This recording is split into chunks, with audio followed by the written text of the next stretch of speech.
Welcome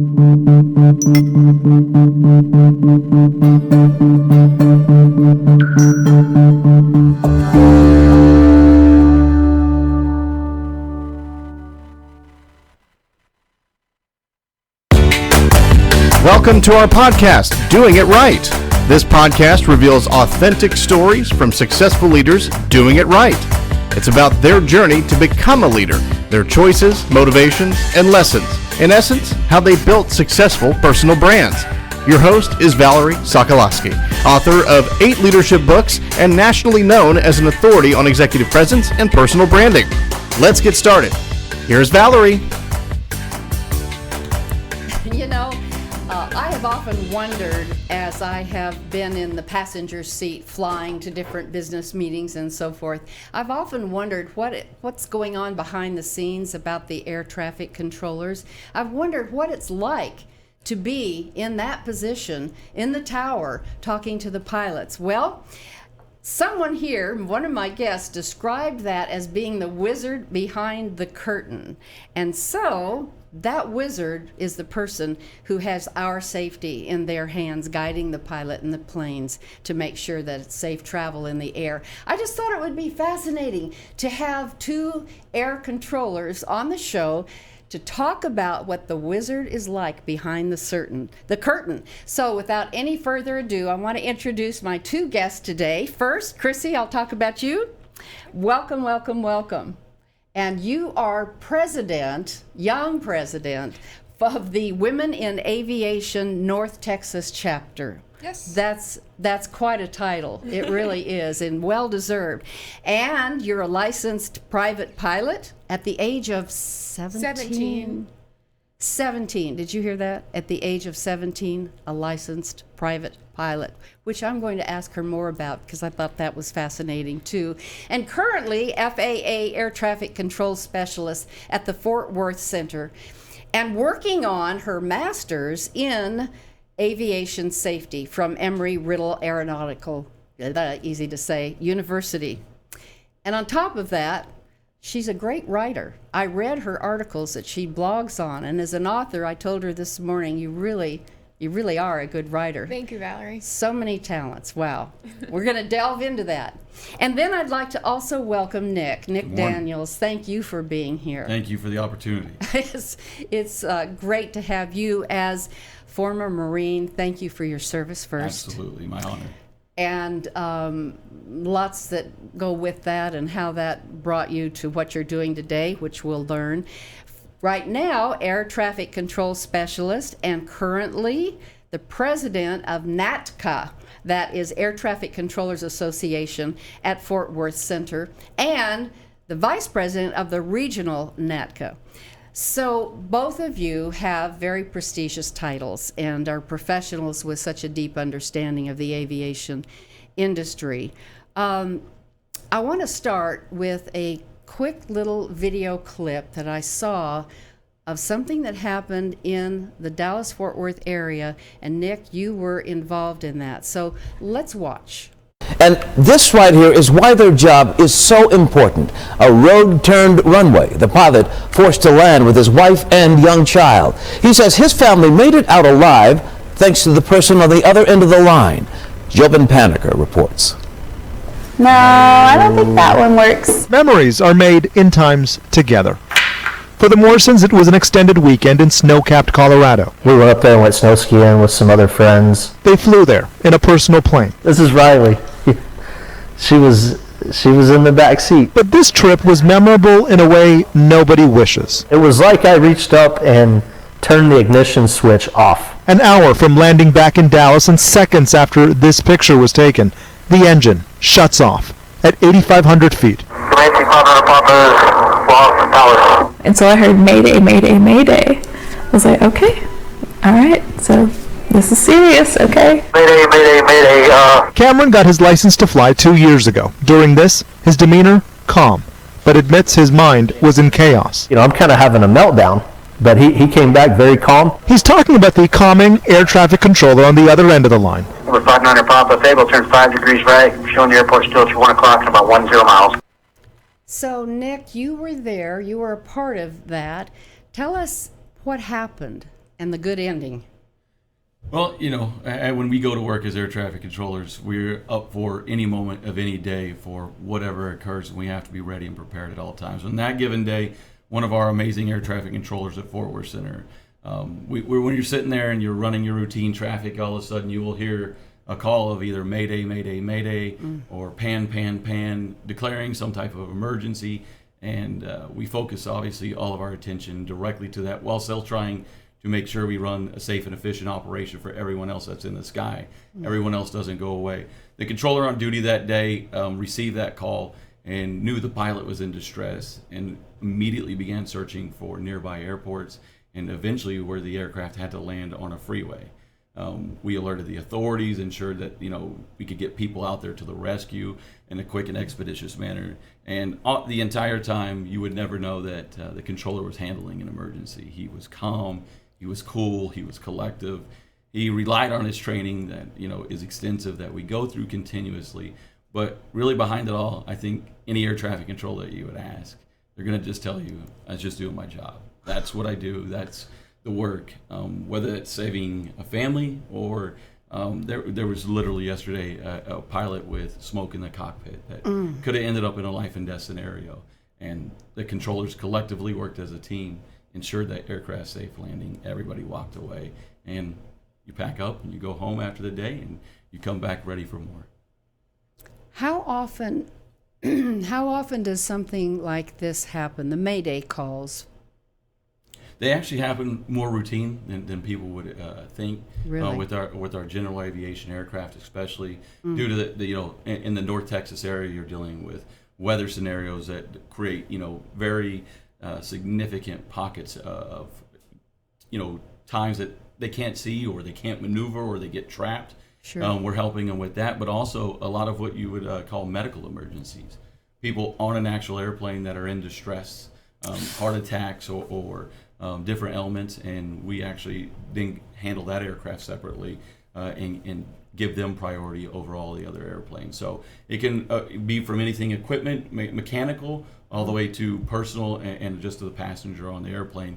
And we handle at least several a day between the amount of controllers that are just in our building alone, but across the entire system. That happens on a regular basis, but with all the safety nets in place, it makes it where you don't hear about that every day, and it kind of becomes part of the job and making sure that we are equipped to handle each and every one of those. That's why I wanted you on the show, because I had no idea, I still don't, you haven't told us yet, what it's like. So Chrissy, what is it like? You get up every morning and go to work at the center in Fort Worth. What are you doing? So most days you go in and you work traffic and you make sure that the airplanes don't hit each other. That's number one. You provide them services as to get them to their destination faster or more efficiently, route them around weather. My particular airspace, we do have a lot of emergencies with military aircraft that will over-G or lose pressurization, or they come out of maintenance and something's not quite right. So we make sure that different IFR instrument airplanes on a flight plan don't fly through the military operations areas or restricted airspace. And then we just make sure everyone's safe and has everything that they need. And we like to tell everybody it comes down to we do 6 things. Now, people quite often think that leaving the airport, depart the runway, once you depart the runway, we're just in the air and we're headed straight for JFK. Like, that's where we're going. Every part of that flight is controlled by us. By the 6 things being how high or how low, which direction you're heading, left or right, and how fast or how slow. Those are the 6 ways I have to tell you to get to every place in the country, and we control every aspect of that flight. There are very few aircraft in the system that we don't talk to that are out there just flying on their own under visual flight, which we call visual flight rules, where they're just seeing and being seen, more your very general aviation, recreational type pilots. Everyone else in that system is getting direct guidance from some air traffic controller in some type of airspace, and then we apply our rules uniformly over that entire system. That's so clear. Thank you for making it so simple. Now I can understand. So, both of you, what is the training like? Chrissy, you and I had lunch before the show, and I was fascinated at how difficult it is to get the training. So what did you go through in the training? So I had about 3.5 years of on-the-job training. First was 4 months in Oklahoma City that everyone goes to, where you learn the basic rules of air traffic control, all the different aspects of aviation that you need to do your job successfully, and then you're put through rigorous testing to make sure that you are able to be taught, is what I like to describe it as. And then if you pass that training, there's about a 40% washout rate at Oklahoma City. Really? So that's where they make sure that if you're not quite qualified, you don't go to a facility. What is, excuse me for interrupting, but what does that look like? If, I mean, someone that signs up and is in the middle of the training and then someone says you're not going to be doing this? How do they decide that? There's grading criteria and evaluations that are done continuously and constantly at the Oklahoma City Academy that people attend. I see. And as you pass those, you have to, build certain grades and scores, and score in different scenarios. And if you don't achieve a certain test score over the course of it, or you can't get to a passing grade, then you're removed from the program. Okay. And then you're passed. Makes sense. Okay, go ahead. And then you do 3 years of on-the-job training. You start with drawing your airspace, which takes a couple months, because you need to know every single fix and point in your airspace where all of your approach controls are. And then you go to the lab. We have a simulator that we go to for a few weeks and learn all the different aspects of our job. And then you go to the actual floor and you're working live traffic with a trainer plugged in with you, and it's sort of like learning a trade. It's passed from one controller down to the next, and you have a team of controllers that work on your training team and teach you everything that they know until they think that you're ready to be certified on that position. Once you get certified on the position, then you have to work a certain number of hours, both before you can continue on training and then every month thereafter. That's a lot of training. It is. It varies from different facilities.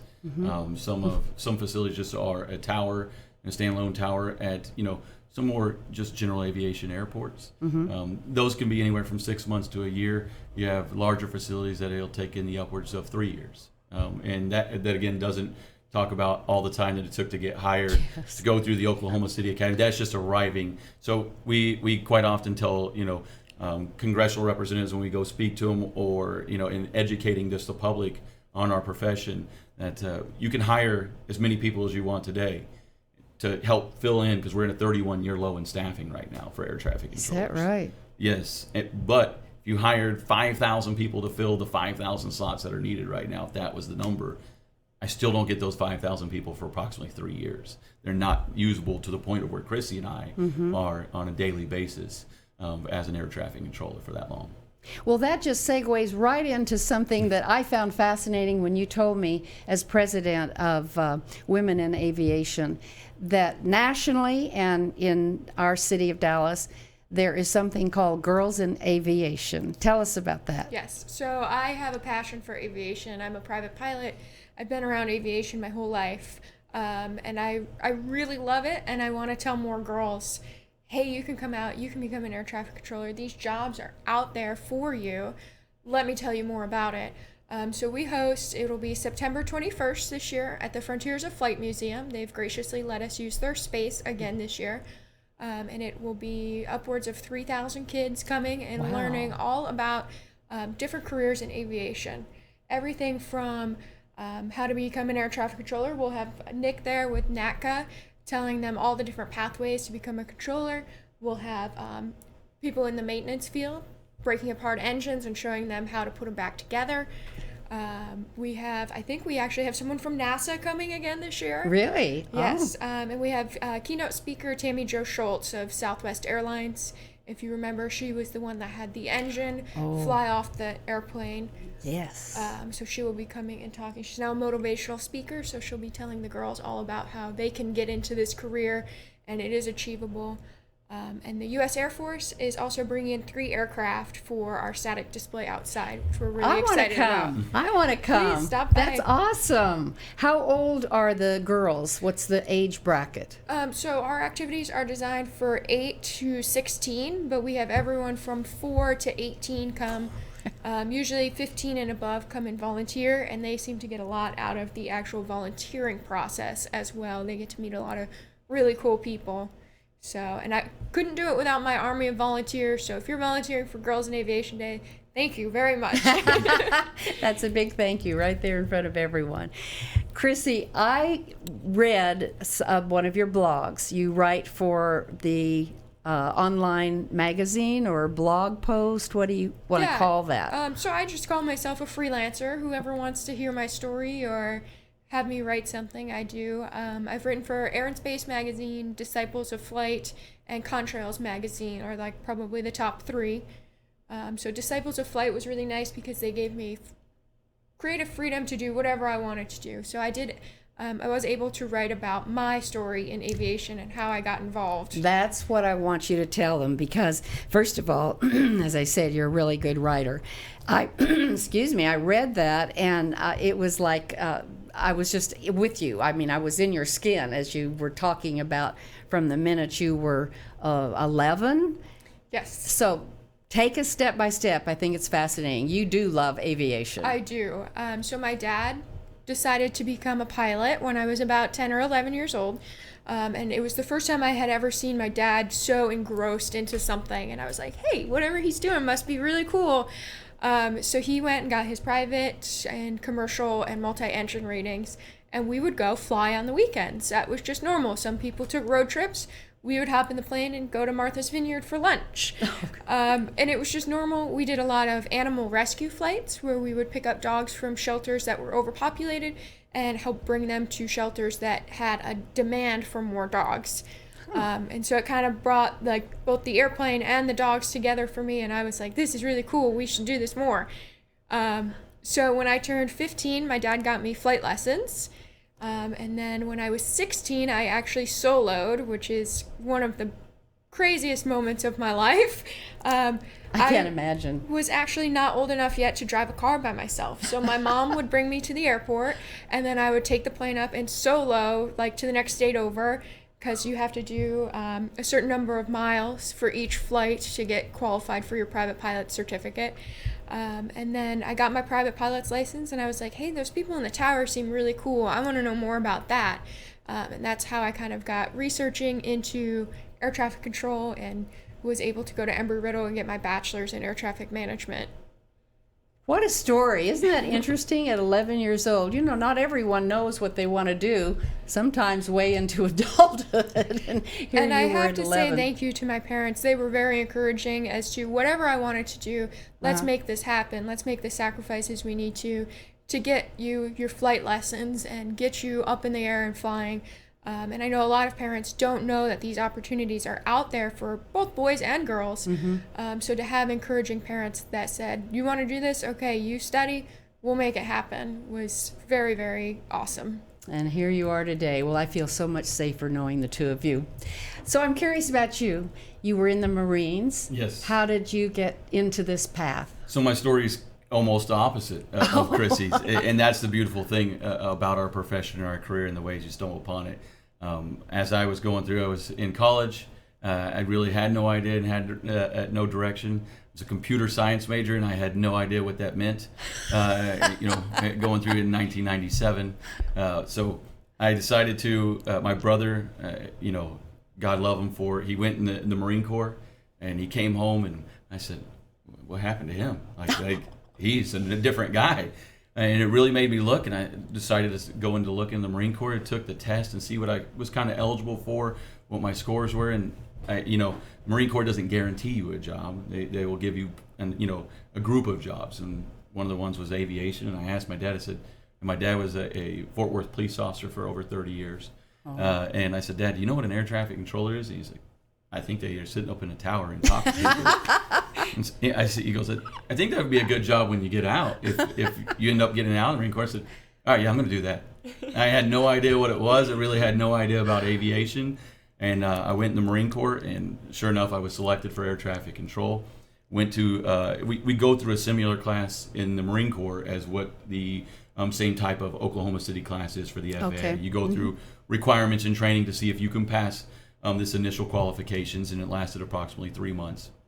And from about class 1 and moment 1, I realized this was the job I loved. Like everything about it made sense. I absolutely wanted to, kind of put myself in the, every facet of it that I could to learn about it.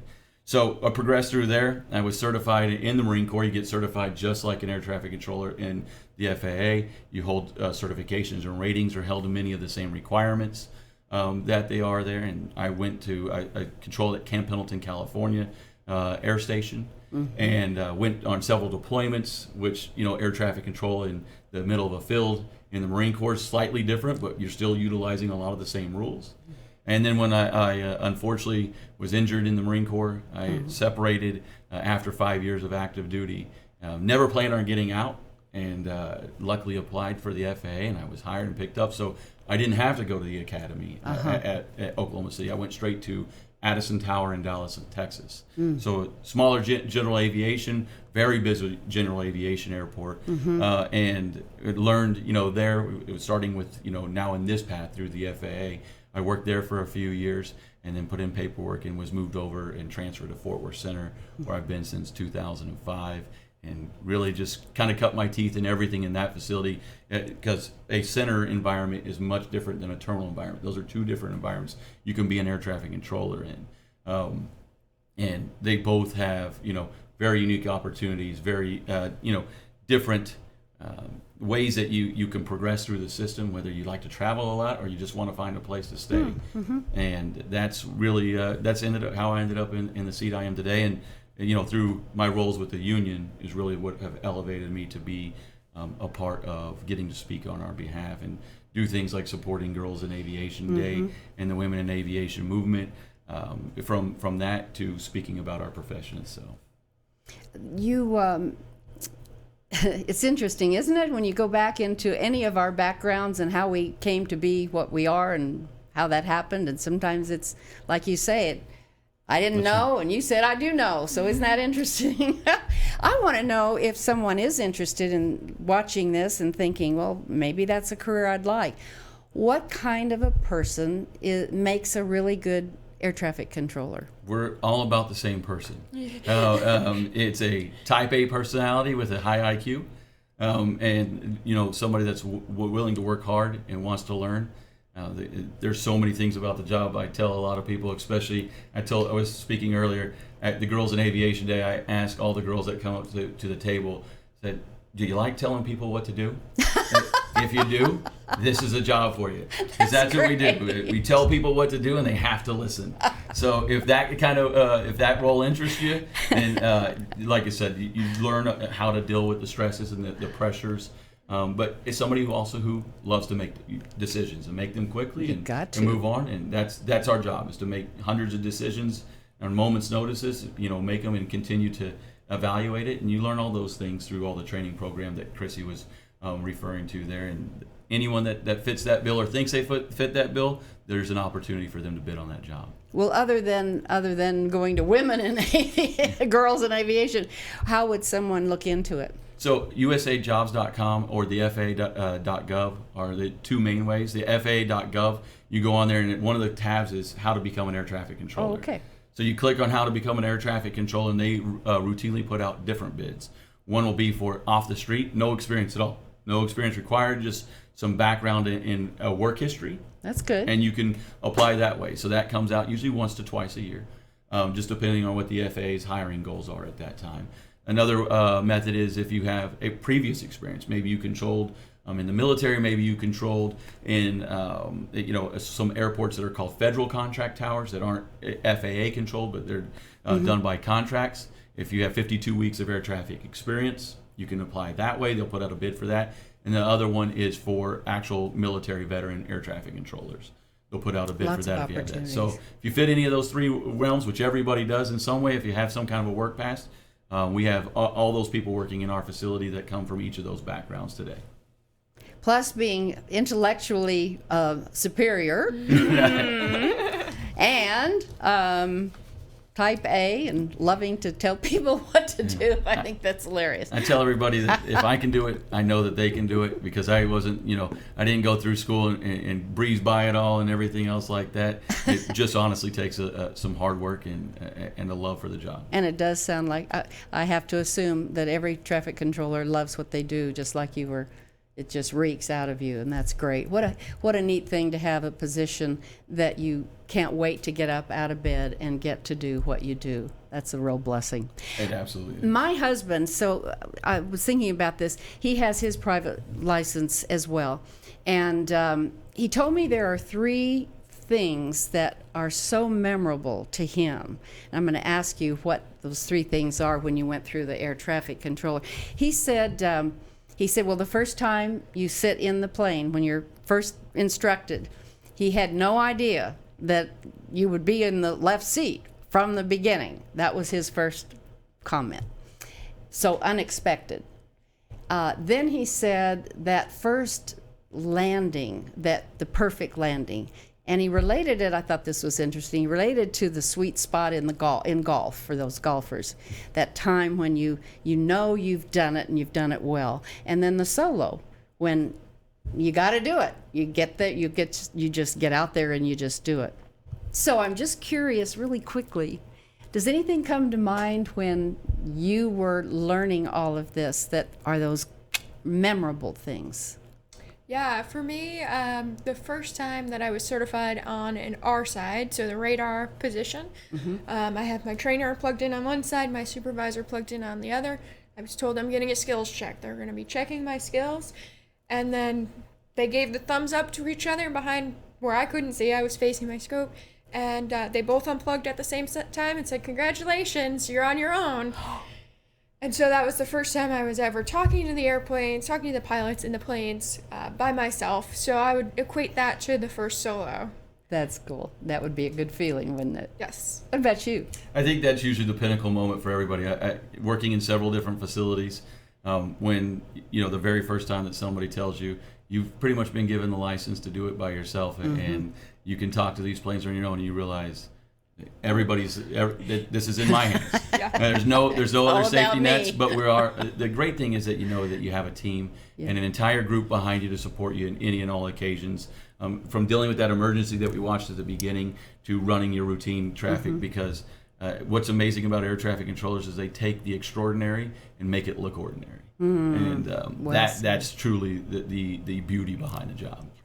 Nick and Chrissy, I have a question for you. It's not going to be a hard one, I promise. So when you're driving a car, you're looking at the traffic signs on the road.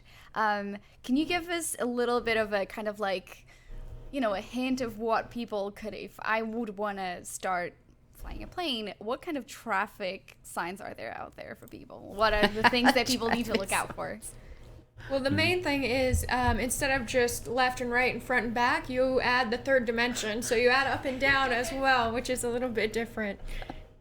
Yeah, I would say, as far as it goes, one of the things is you start really realizing, as an air traffic controller, just even driving on the road, your depth perceptions and distances you're holding from other cars, and you start becoming a lot more, I know I can fit in that gap over there, because we're putting aircraft in small windows all day, every day.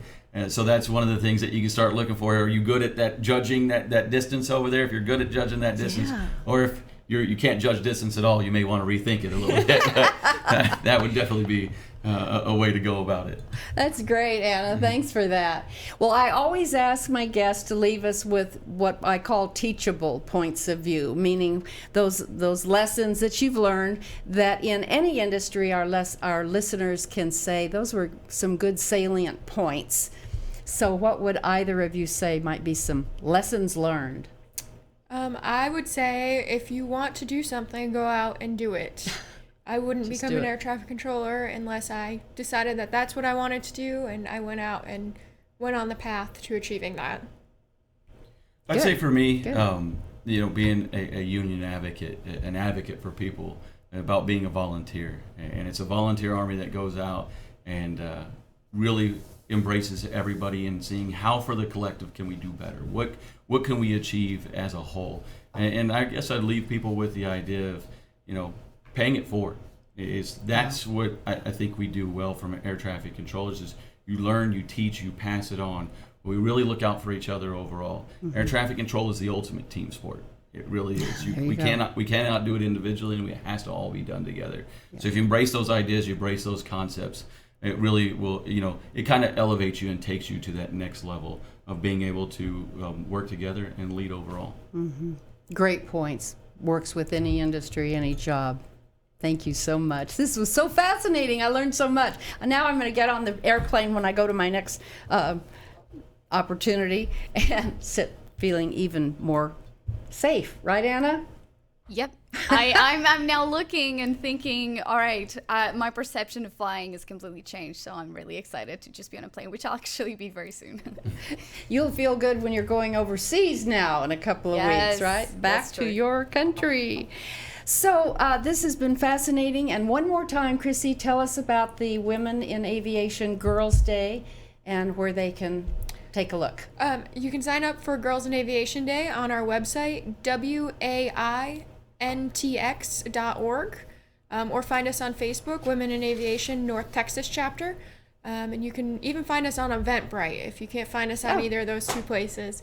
And just register for your tickets. It's 100% free, and we're looking forward to having you at our event September 21st. Free, all right. How can you beat that? Thank you so much. I learned so much. I hope you did too. And I want to thank Betty Reddick for the beautiful blouse that I'm wearing today. And their shop is at the Plaza, Preston Center Plaza. Stop by. They've got beautiful clothes. And for now, if you haven't subscribed, would you please do that? Make comments. A lot of the conversation after the show is really interesting to go back and read. So just because you're listening now, go back, make comments, ask questions, whatever you want to do. Until next time, stay authentic and live your brand. Bye for now. Thanks for listening. To receive Valerie's voice, free monthly leadership tips, and to learn more about her leadership programs and coaching, visit her website, valerieandcompany.com. Next week, we'll be here again to inspire, engage, and equip you with teachable points of view from successful leaders who have been doing it right. Until then, lead authentically.